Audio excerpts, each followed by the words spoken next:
the challenges that are going unpunished on Man City players are just as worrying to me as dropping points, bearing in mind they're going for the Champions League this year as well. Now, that's a Harry Kane challenge on Sterling, that's an alley over-the-top leg breaker on De Bruyne, and that's another one in Gundogan from Murphy in this game tonight that should have been a red card, could have been a broken leg, and has gone unpunished. So clearly, and I might be out of turn here by saying players are starting to target some of the City players, and I think that could be a big concern for them going forward if the referees don't put a stop to this. Would that happen, like, back in your, say, Derby day, if you were going up against a Manchester City team who were on this run? No. Would there be something within the team which you wanted to get at them? I've never played with anybody in my era that went out with the mindset to break a leg or injure a player. It's happened, but I've never gone out and said, look, they're better than us, I'm going to smash him and I'm going to do his cruciate and all that.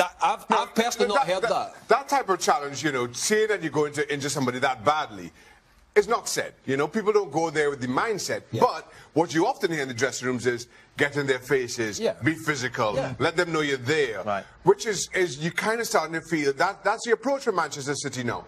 They're going to keep the ball and make you look silly at times. Let them know they're in for a game. But there's nothing wrong with that. And there's nothing wrong with that. But what you're seeing, and I think it's an intentional tactic, is players are going just a little too far, in my opinion. Because they can't get close to the ball, because you can't enjoy any possession, all of a sudden you see challenges like you see from Murphy today.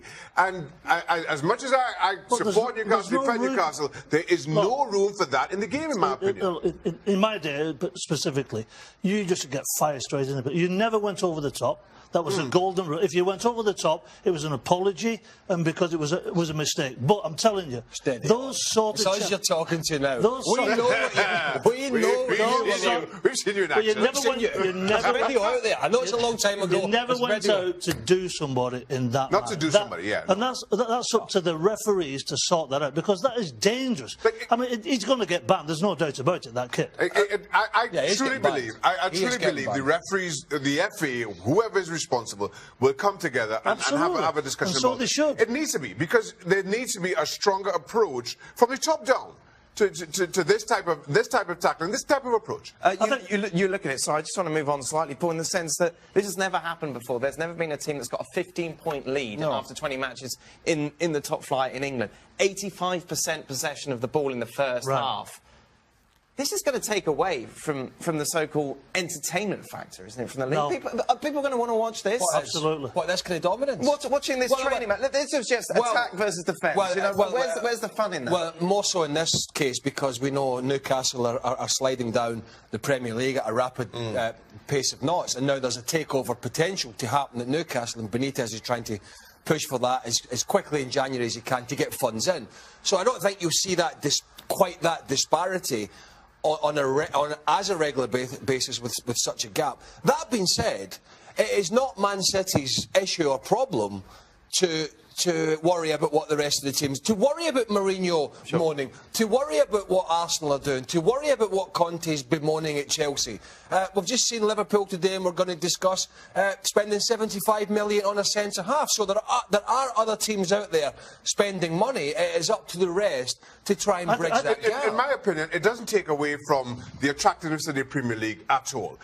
A couple of reasons. One, let me touch on this first. Maybe teams that look at Newcastle, a very poor Newcastle, who come within touching distance of at least getting a point against City. Maybe you see teams do that.